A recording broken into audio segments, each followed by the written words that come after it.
Hey guys, tonight it's Hopper Hot Take. We're going to talk about emergency action plans once again.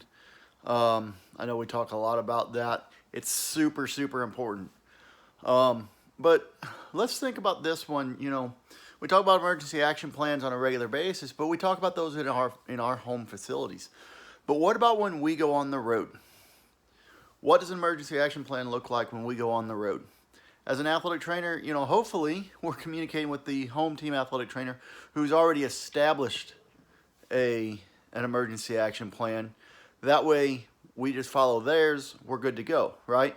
But let's also think about a neutral site, or let's think about you know, how do we handle it specifically within our own realm as far as equipment and things like that. You know, so again, we need to talk about nearest hospital, nearest trauma center, those types of things. Knowing where those are beforehand is always a good idea. Knowing the address of the facility is a good idea.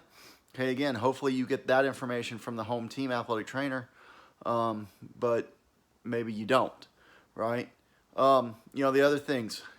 What about an AED? Now, in our case, we travel with an AED everywhere we go. So when we travel with football, you know, we take an AED, we take a splint bag with vacuum splints, we take crutches, we have knee immobilizer, we have cervical collars, all that type of stuff. That way we have that equipment on our sideline readily available to us. So when we go on the road, not a whole lot changes other than EMS, obviously, location and nearest hospital, that type of thing. But our emergency equipment on the sideline itself doesn't change, right? Like I said, we still travel with an AED. We travel with our backpack that you guys saw in a previous Hopper Hot Take video. But then we also travel with vacuum splints, slings, that sort of stuff, so that we have that equipment available to us if we need it.